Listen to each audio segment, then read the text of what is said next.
Setelah para kandidat terpilih, kita akan berangkat dalam setengah jam. Tetua Yanxin berkata dengan suara berat, Chen Ping, kalian bertiga dan binatang buas itu harus tetap berada 1000 kaki jauhnya. Jika kalian melihat sesuatu yang tidak biasa, segera peringatkan mereka. Jangan bertindak gegabah. Jernih. Setengah jam kemudian, tim mulai menuju ke dalam ngarai. Chen Ping, bersama dengan Lin Feng, Si Meng, dan Wang Kai, memimpin jalan menuju dasar ngarai. Jalan ini dibuka oleh para pendahulu kita, jalan ini sempit dan curam, hanya memungkinkan 2 orang untuk berjalan berdampingan. Semakin dalam Anda turun, semakin tinggi suhunya. Bau belerang yang menyengat di udara hampir mencekik, dan panas yang terik membakar kulit. Manusia biasa mungkin akan langsung mengering jika datang ke sini. Namun, selama para kultivator menyalurkan kekuatan abadi mereka untuk melindungi diri, mereka dapat menahannya. Chen Ping berjalan di depan, kekuatan abadi kekacauan mengalir dengan tenang di dalam tubuhnya. Kekuatan itu tidak hanya melindunginya dari suhu tinggi dan gas beracun, tetapi juga terus-menerus menyerap energi spiritual atribut api murni di sekitarnya. Dia bahkan bisa merasakan bahwa berlatih teknik berbasis api di lingkungan ini akan 2 kali lebih efektif dengan setengah usaha yang dikeluarkan. Hati-hati, Lin Feng tiba-tiba mengeluarkan teriakan rendah, busur panahnya sudah di tangan, dan anak panah biru sudah terpasang di tali busur. Di tikungan jalan di depan, sekitar selusin makhluk mirip kadal berwarna merah terang bertengger di permukaan batu. Masing-masing berukuran sekitar 3 kaki panjangnya, ditutupi sisik merah yang hampir menyatu sempurna dengan warna dinding batu, sehingga sulit untuk dilihat tanpa pengamatan yang cermat. Kadal api merah adalah hewan sosial, terampil dalam menyemburkan api beracun dan melancarkan serangan mendadak. Lin Feng dengan cepat berkata, aku akan menanganinya. Dia menarik busurnya hingga maksimal, dan anak panah berwarna cian melesat keluar dengan suara, whoosh, terpecah menjadi 3 di udara, lalu menjadi 9, berubah menjadi 9 garis cahaya cian yang tepat mengenai 9 kadal api merah. Puff puff puff, suara anak panah yang menembus sisik terdengar berturut-turut, dan ke-9 kadal api merah itu mati seketika. Si Meng berteriak dan mengayunkan palu gandanya, menyebabkan semburan cahaya kuning kebumian membentuk penghalang yang memblokir api beracun. Wang Kai kemudian berubah menjadi bayangan berwarna merah keemasan, cakarnya yang tajam mencabik-cabik beberapa kadal api merah hingga berkeping-keping. Pertempuran berakhir dalam beberapa tarikan napas. Chen Ping bahkan tidak bergerak, dia hanya mengamati karakteristik binatang buas yang ganas ini dan gaya bertarung rekan-rekannya. Kemampuan memanah Lin Feng sangat tepat dan efisien, dan anak panahnya sangat cepat serta memiliki daya tembus yang kuat. Si Meng memiliki pertahanan yang kokoh dan kekuatan yang luar biasa, membuatnya cocok untuk pertarungan jarak dekat. Kecepatan dan kekuatan serangan Wang Kai luar biasa, setara dengan kultivator Dewa Surgawi tingkat 6. Bersihkan dulu, mari kita lanjutkan, kata Chen Ping. Ketiganya terus melaju ke bawah. Semakin dalam Anda masuk ke dalam ngarai, semakin banyak dan kuat binatang buas yang akan Anda temui.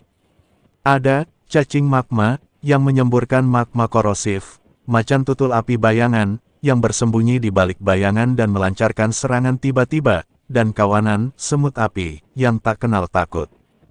Chen Ping secara bertahap menunjukkan kekuatannya. Dihadapkan dengan kepungan puluhan semut api, dia mengarahkan jarinya seperti pedang, dan aura pedang abu-abu menyapu, mengubah semua semut api menjadi debu begitu mereka bersentuhan dengan aura pedang tersebut. Ketika disergap oleh 3 kadal raksasa lava yang setara dengan peringkat kelima alam dewa abadi, dia menekan dengan tangan kirinya, dan kekuatan abadi yang kacau berubah menjadi medan kekuatan tak terlihat, memenjarakan ketiga kadal raksasa itu di tempatnya, memungkinkan Lin Feng dan Si Meng untuk membunuh mereka. Pada suatu kesempatan, seekor naga api yang bersembunyi di sungai lava tiba-tiba melompat untuk melancarkan serangan mendadak, namun dipukul di kepala oleh Chen Ping, menghancurkan tengkoraknya dan membuatnya jatuh kembali ke dalam lava. Kehati-hatian awal Lin Feng dan Si Meng secara bertahap berubah menjadi kekaguman, dan kemudian menjadi keterkejutan. Mereka akhirnya mengerti mengapa Chen Ping dengan tingkat kultivasinya yang tampaknya berada di peringkat pertama alam dewa abadi, mampu melewati ujian yang tidak normal tersebut. Kekuatan ini pasti berada di peringkat ke-8 alam dewa abadi atau bahkan lebih tinggi. 1000 kaki di belakang, kelompok besar dari Paviliun Bumi Api maju menyusuri jalan aman yang telah dibersihkan oleh Chen Ping dan anak buahnya, sehingga pergerakan mereka menjadi jauh lebih mudah. Yan Lai memperhatikan Chen Ping dengan mudah menghadapi satu demi satu binatang buas, ekspresinya semakin muram. Awalnya, dia ingin Chen Ping menderita sebagai garda terdepan, dan bahkan berharap Chen Ping akan terluka parah atau terbunuh oleh binatang buas itu. Di luar dugaan, Chen Ping tidak hanya keluar tanpa luka, tetapi juga menunjukkan kehebatan luar biasa, mencuri perhatian dari para murid Paviliun Bumi Api. Sialan, gumam Yan Lai sambil menggertakkan giginya. Mata Huolinger berbinar, dan setiap kali dia melihat Chen Ping bergerak, dia tak kuasa menahan diri untuk bersorak pelan, luar biasa. Chen Ping telah mengalahkan satu lagi. Wang Cai juga luar biasa, hancurkan sampai berkeping-keping. Dia bahkan ingin berlari lebih dulu untuk melihat lebih dekat, tetapi tetua Yansin dengan tegas menghentikannya. Linger, jangan menyimpang dari kelompok. Ngarai api merah penuh dengan bahaya di setiap sudutnya, jadi jangan ceroboh, kata tetua Yansin dengan sungguh-sungguh. Huolinger tidak punya pilihan selain menekan kegembiraannya, tetapi pandangannya tetap tertuju pada sosok berwarna cian di depannya. Setelah melakukan perjalanan selama sekitar 1 jam, rombongan tersebut tiba di bagian tengah ngarai. Lingkungan di sini bahkan lebih keras. Tanah itu dipenuhi retakan yang saling bersilangan, dari mana magma merah tua menyembur keluar, memancarkan panas yang mengerikan. Partikel-partikel api beracun yang terlihat melayang di udara, menghirup terlalu banyak dapat merusak meridian. Di dinding batu sekitarnya, beberapa tanaman merah tua yang aneh mulai muncul, ada rumput api merah yang bergoyang seperti nyala api, tanaman merambat kristal api, yang menghasilkan buah merah menyala, dan jamur api bumi, yang memancarkan aura elemen api yang kuat. Namun, ini bukanlah tujuannya. Lembah roh api hanya berjarak 5 mil di depan. Lin Feng menunjuk ke area yang diselimuti kabut merah tua di kejauhan. Konsentrasi energi roh api di sana 10 kali lipat dari luar, tetapi juga jauh lebih berbahaya. Menurut informasi intelijen, kelelawar api, dan kera raksasa lava, aktif di lembah tersebut. Chen Ping mengangguk dan terus memimpin tim maju. Namun, tepat ketika mereka hampir mencapai tepi cekungan roh api, perubahan mendadak terjadi. Ledakan, tanah di depan tiba-tiba bergetar hebat, dan retakan besar tiba-tiba terbuka, dengan magma panas menyembur ke langit seperti air mancur. Tak lama kemudian, 3 makhluk raksasa merangkak keluar dari celah tersebut. Itu adalah 3 kera lava raksasa, masing-masing setinggi 5 kaki, yang tubuhnya seluruhnya terbuat dari batu hitam dan lava merah tua. Aura yang terpancar dari masing-masing mereka telah mencapai puncak peringkat ke-7 dari alam dewa abadi. Yang lebih menakutkan lagi adalah mereka tidak muncul sendirian, di pundak setiap kera raksasa, terdapat ratusan kelelawar merah tua yang bergerombol rapat kelelawar api. Kelelawar ini hanya sebesar telapak tangan, tetapi mereka memiliki taring yang tajam, api di sepanjang tepi sayapnya, dan terbang dengan sangat cepat.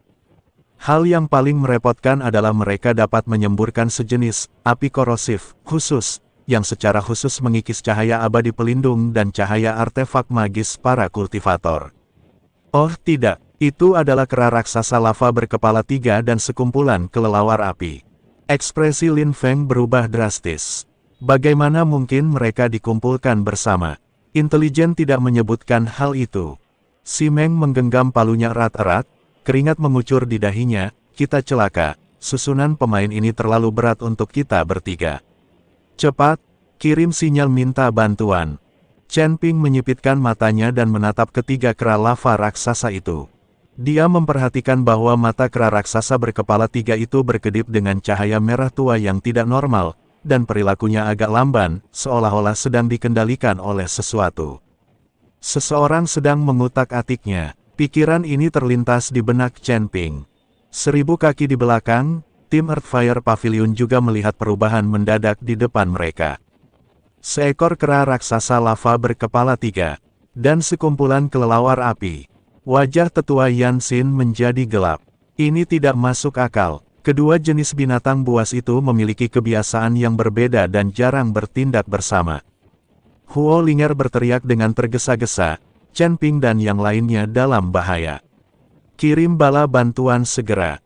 Saat dia berbicara, dia hendak memimpin beberapa murid dari Paviliun Api Bumi untuk bergegas mendekat.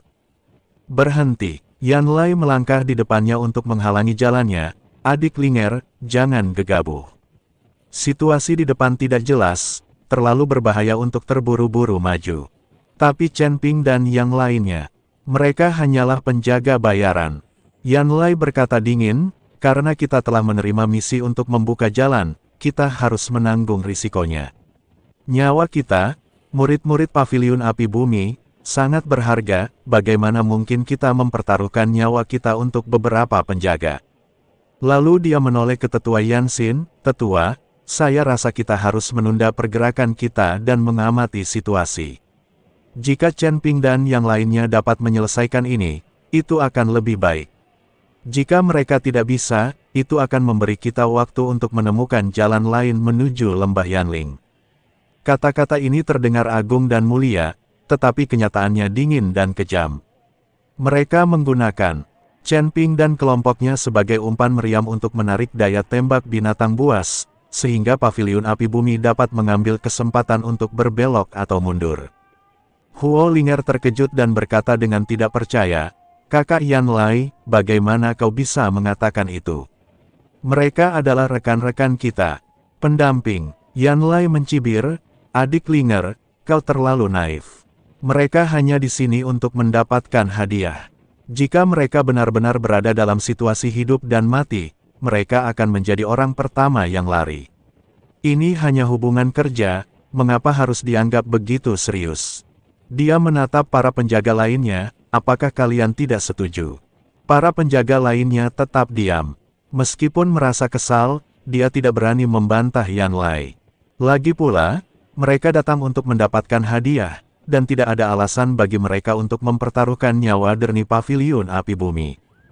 Tetua Yansin berpikir sejenak, lalu perlahan mengangguk, Yan Lai benar.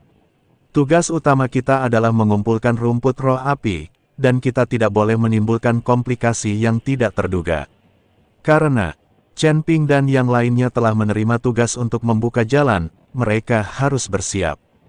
Dia menatap ke depan, amati sejenak. Jika mereka bukan tandingan kita, kita akan memutuskan apakah akan memberikan dukungan atau mundur. Tetua, Huo Linger menghentakkan kakinya dengan cemas. Namun, Tetua Yansin telah mengambil keputusan, dan para murid Paviliun Api Bumi tetap berjaga-jaga. Dan tidak menunjukkan niat untuk maju memberikan dukungan. Garis depan medan perang, Chen Ping mendengar percakapan di belakangnya, tetapi ekspresinya tetap tenang. Lin Feng dan Si Meng tampak muram. Sialan, mereka benar-benar menggunakan kita sebagai umpan meriam. Si Meng meludah, seharusnya aku tidak menerima misi ini. Lin Feng tersenyum kecut, sudah terlambat untuk membicarakan ini sekarang. Rekan Taoist Chen, apa yang harus kita lakukan? Bertarung atau mundur? Chen Ping mengamati kera raksasa lava berkepala 3 dan kawanan kelelawar api semakin mendekat, lalu berkata dengan tenang, kalian semua mundur dan lindungi diri kalian. Aku akan menangani ini. Kau sendirian. Lin Feng terkejut. Chen Ping melangkah maju, dan kekuatan abadi yang kabur dan kacau di tubuhnya mulai melonjak. Dihadapkan dengan kekuatan yang begitu dahsyat, dia tidak menahan diri sedikit pun. Kera lava raksasa pertama telah menerjang maju, kepalan tangan batunya yang sebesar batu penggiling, membawa gelombang kejut yang mem-scorching, menghantam dengan ganas ke arah Chen Ping. Chen Ping tidak menghindar atau mengelak, melainkan mengepalkan tinju kanannya dan menghadapi serangan itu secara langsung. Dua kepalan tangan, satu besar dan satu kecil, bertabrakan. Ledakan, di tengah raungan yang memekakkan telinga, lengan batu yang sangat keras milik kera raksasa lava hancur sedikit demi sedikit, dimulai dari kepalan tangannya. Retakan itu menyebar hingga ke bahunya, dan seluruh lengannya meledak dengan suara keras, menyebabkan puing-puing dan lava berhamburan kemana-mana. Kera raksasa itu mengeluarkan raungan yang menyakitkan, tubuhnya yang besar terhuyung ke belakang. Sosok Chen Ping berkelebat, dan dia muncul di atas kepala kera raksasa itu, menghentakkan kaki kanannya dengan keras. Patah. Kepala kera raksasa itu hancur oleh satu hentakan, dan tubuhnya yang besar terhempas ke tanah, berubah menjadi tumpukan puing dan lava yang telah mendingin. Semua ini terjadi dalam sekejap mata. Dua kera raksasa lava lainnya dan kawanan kelelawar api bahkan belum bereaksi.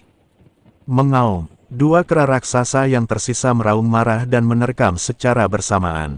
Kelelawar api yang tak terhitung jumlahnya juga menukik turun dengan suara mencicit aneh, memuntahkan rentetan bola api yang mengikis jiwa, seperti badai hujan merah tua.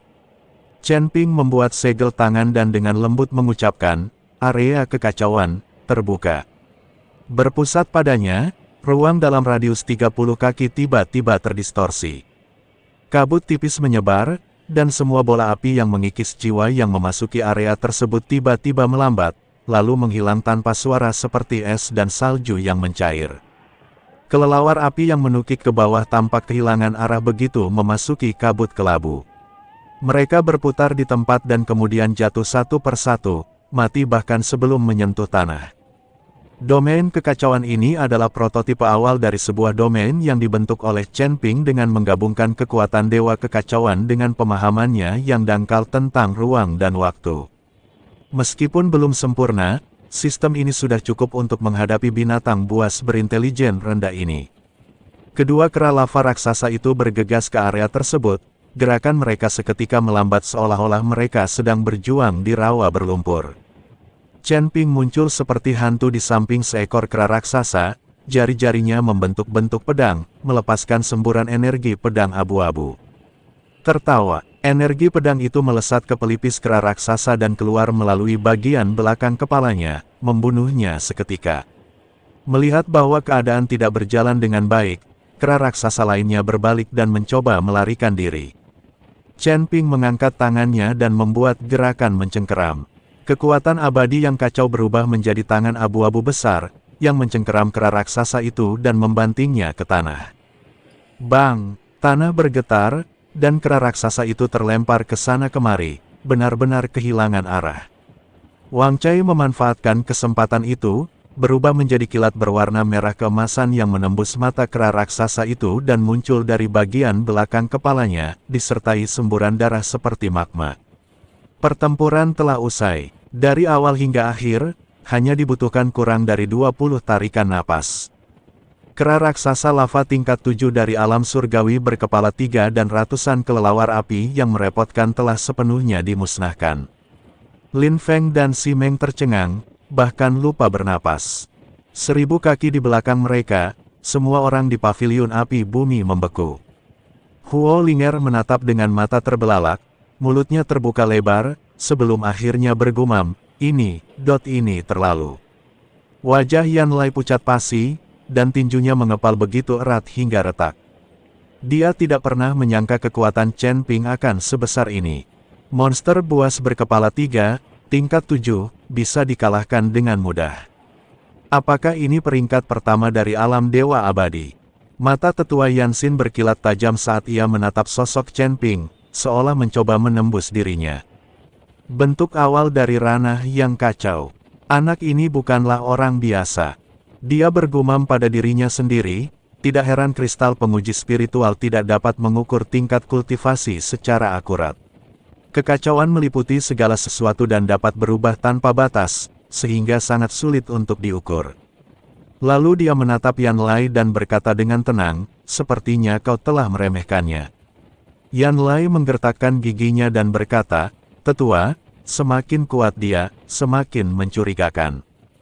Bagaimana mungkin seorang kultivator sesat memiliki kekuatan dan warisan seperti itu? Dia mungkin mata-mata yang dikirim oleh kekuatan lain. Tetua Yanxin tetap tidak memberikan jawaban pasti, mari kita selesaikan misi ini dulu. Kita bisa membahas hal-hal lain setelah kembali. Di depan, Chen Ping menarik wilayah kekuasaannya, dan kabut kelabu pun menghilang. Dia berjalan mendekat ke bangkai kera raksasa lava dan memeriksanya dengan saksama. Benar saja, dia menemukan tanda merah kecil yang hampir tak terlihat di bagian belakang leher kera raksasa itu. Segel itu perlahan menghilang, tetapi aura yang tersisa tetap ada. Tatapan mata Chen Ping menjadi dingin. Aura jimat ini memiliki kemiripan 7 atau 8 bagian dengan aura kultivator jahat dari aula jalan jahat yang kutemui di lembah angin hitam. Aula jalan jahat, apakah ia sudah menyusup ke tempat ini? Alarm bahaya berbunyi di benaknya. Saudara Taois Chen, apakah Anda baik-baik saja? Lin Feng dan Si Meng melangkah maju, sikap mereka semakin penuh hormat. Tidak apa-apa, Chen Ping menggelengkan kepalanya. Terus ia bergerak maju dan capailah lembah roh api secepat mungkin. Dia menoleh ke belakang melihat tim paviliun bumi api, pandangannya tertuju pada Yan Lai sejenak, sebelum berbalik dan melanjutkan memimpin jalan. Yan Lai merasakan merinding di punggungnya karena tatapan itu, tetapi kemudian rasa cemburu yang lebih dalam muncul dalam dirinya. Apa yang kau lihat? Tunggu sampai kita kembali ke paviliun bumi api, dan aku akan lihat bagaimana aku menghadapimu. Prosesi terus berlanjut. Dengan Chen Ping menunjukkan kekuatan yang menakutkan, sisa perjalanan berjalan jauh lebih lancar. Kadang-kadang, binatang buas yang ganas akan muncul, tetapi mereka dengan cepat ditangani. Setengah jam kemudian, rombongan akhirnya tiba di Flame Spirit Basin. Ini adalah cekungan berbentuk lingkaran dengan diameter sekitar 3 mil, dikelilingi oleh pegunungan di semua sisi, dengan hanya satu pintu masuk yang sempit. Suhu di dalam cekungan sangat tinggi, dan tanahnya berupa tanah kristal berwarna merah gelap yang menghasilkan suara retak yang tajam saat diinjak. Di tengah cekungan, terdapat danau lava dengan diameter 100 zang, sekitar 33 meter, dan di tengah danau tersebut terdapat sebuah pulau kecil berwarna merah. Di pulau itu, tumbuh sepetak tumbuhan spiritual berwarna merah tua. Daunnya ramping dengan urat keemasan di sepanjang tepinya, dan cahaya merah tua mengalir samar-samar di dalam batangnya, seperti nyala api yang mengalir. Inilah tujuan utama perjalanan kita rumput roh api. Sekilas, terlihat setidaknya 40 atau 50 tanaman, di mana lebih dari 30 di antaranya sudah dewasa, dengan bunga berbentuk nyala api berwarna emas pucat yang mekar di ujung rerumputan. Ketemu, para murid paviliun api bumi menjadi bersemangat. Ekspresi tetua Yanxin berubah serius. Hati-hati, Yanlong mungkin ada di dekat sini. Dia menatap Chen Ping dan para penjaga. Tuan-tuan, sesuai kesepakatan, kalian bertanggung jawab untuk berjaga-jaga terhadap kemungkinan serangan binatang buas. Pekerjaan panen akan dilakukan oleh murid-murid paviliun api bumi. Hadiah akan dilipat gandakan setelah tugas selesai.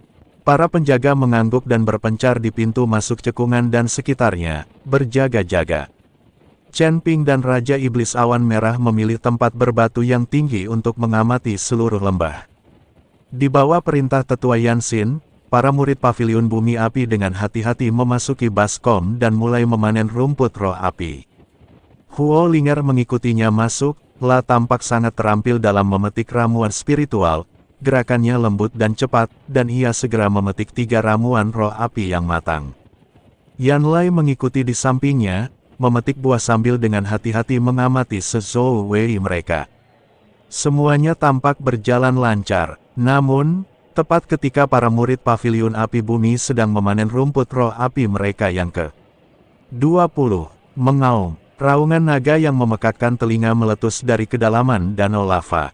Seluruh lembah berguncang hebat, dan danau lava bergejolak seolah mendidih, menciptakan gelombang lava raksasa setinggi beberapa meter. Sesosok raksasa yang menakjubkan perlahan muncul dari danau lava. Itu adalah naga raksasa dengan panjang lebih dari 30 zang. Seluruh tubuhnya ditutupi sisik berwarna merah keemasan, masing-masing sebesar baskom, dengan tepian setajam pisau. Kepala naga itu tampak ganas, tanduknya seperti emas murni, dan matanya menyala dengan api keemasan yang nyata. Kekuatan naga yang menakutkan menyapu seluruh lembah seperti tsunami, menyebabkan semua kultivator di bawah peringkat ke-7 alam dewa abadi mengalami kesulitan bernapas dan sirkulasi kekuatan abadi mereka yang lambat. Puncak tingkat ke-9 alam dewa abadi, naga api. Oh tidak, kita telah membuatnya waspada. Ekspresi Tetua Yansin berubah drastis, mundur segera. Para murid Paviliun Api Bumi bergegas keluar dari baskom. Namun, sudah terlambat. Naga api membuka mulutnya yang besar dan menyemburkan semburan api emas dengan diameter melebihi 3 sang. Kemanapun kobaran api itu lewat, bahkan ruang angkasa itu sendiri hangus dan terdistorsi. Bentuk formasi pertahanan, teriak Tetua Yansin. Para murid Paviliun Bumi Api dengan cepat membentuk barisan pertahanan berwarna merah tua, nyaris tidak berhasil memblokir gelombang pertama serangan api. Namun, penghalang pelindung susunan tersebut berfluktuasi dengan hebat, yang jelas menunjukkan bahwa ia tidak dapat bertahan lama.